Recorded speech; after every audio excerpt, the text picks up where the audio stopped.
Hello guys, bersama saya lagi dalam Alright Nopal Channel. So hari ini ya saya tertarik untuk mengongsikan bersama dengan Anda satu ulasan ya, daripada penganalisis pemerhati politik di dalam negara kita. Jadi menarik ya untuk saya kongsikan bersama dengan Anda pembacaan ini ya, karena kerajaan hari ini sukar digugat ataupun ditebuk. Jadi pembangkang lupakan untuk bermimpi untuk menjadi kerajaan. Itu antara kenyataan ya yang dibuat oleh dalam satu ulasan ini. Jadi tanpa buang masa sahabat semua, saya membacakan untuk kita apakah yang dimaksudkan oleh penulis ini, oleh Helmi Muhammad Ford. Katanya lupakan langkah Dubai, kerajaan perpaduan sukar digugat. Jadi kata analisis beliau, sambutan tahun baru 2024 berlalu dengan penuh aman dan sentosa. Seluruh rakyat berazam untuk meningkatkan kejayaan pada tahun mendatang. Mereka mahu negara terus makmur dan bukannya porak-poranda dengan berlakunya ketidakstabilan politik. Sebab rakyat tahu tahun 2024 merupakan tahun penuh cabaran dalam keadaan krisis geopolitik dunia masih belum berakhir, selain masalah perubahan iklim yang mungkin berlakunya berbagai bencana alam. Rakyat Jepun misalnya terpaksa menyambut tahun baru dengan tsunami susulan gempa bumi yang menyebabkan puluhan ribu penduduk terpaksa dipindahkan. Bagi rakyat Pantai Timur Semenanjung, mereka sambut tahun baru dalam banjir di pusat pemindahan sementara. Namun masih ada lagi manusia berjiwa serakah apabila dikatakan merancang perubahan kerajaan menjelang tahun baru atau dinamakan sebagai langkah Dubai. Timbalan Perdana Menteri Datuk Seri Anwar Ibrahim dan juga ada Timbalan Perdana Menteri Datuk Seri Dr. Ahmad Zahid Hamidi sendiri mengakui ia mengetahui tentang langkah Dubai sebelum individu terbabit mendarat di bandaraya negara itu. Meskipun ada kritikan dilontarkan terhadap Jabatan Komunikasi JIKOM yang membuat pendedahan tentang kewujudan gerakan tersebut tanpa mengemukakan bukti secara jelas, ia sudah cukup untuk memberikan peringatan kepada pihak tertentu bahawa perancangan mereka cukup senang dihidup. Spekulasi langkah Dubai tercetus minggu lalu susulan dakwaan berlakunya pertemuan antara pemimpin pembangkang dan juga beberapa wakil dalam kerajaan ketika kunjungan mereka ke Emirat Arab Bersatu. Jadi perbincangan itu dikatakan bagi membahagikan tugas antara ejen bagi mengenal pasti ahli parlimen yang boleh menukar kerajaan atau menukar sokongan kepada pembangkang bagi membentuk kerajaan baru.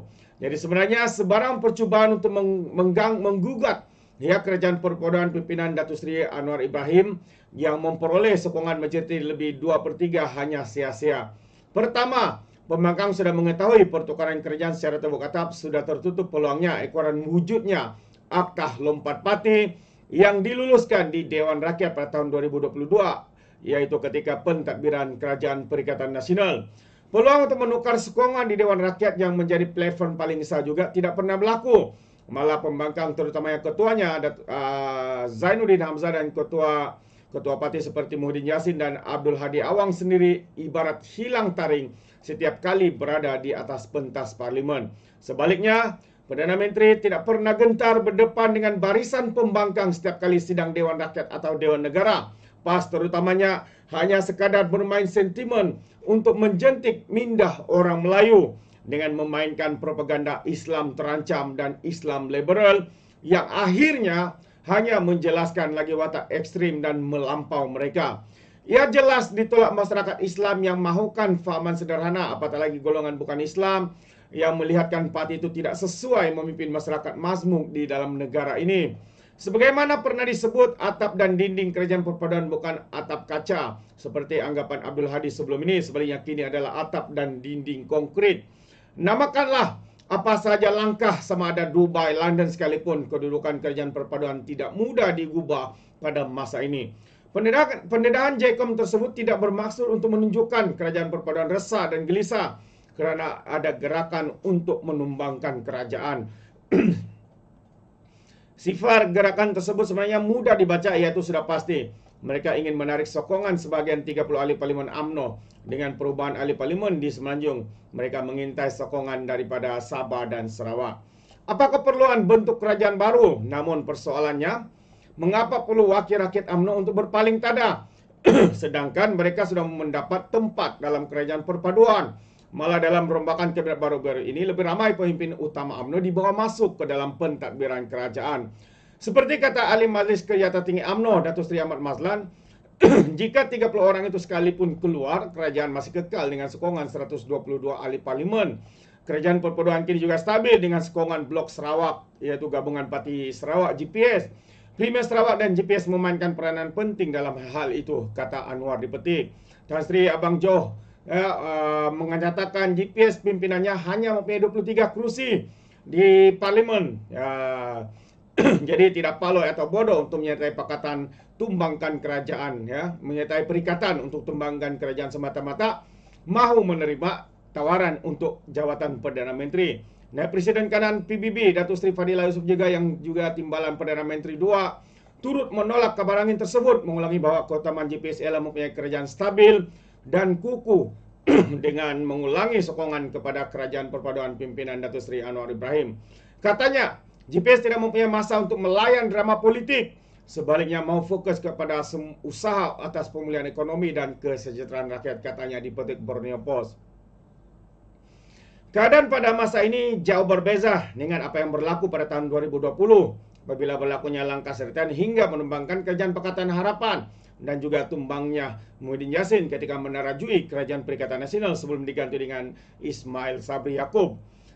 Persoalannya, sahabat semua, mengapa masih ada kedengaran cerita mau menukar kerajaan setelah wujudnya kestabilan selama setahun di bawah pimpinan Anwar?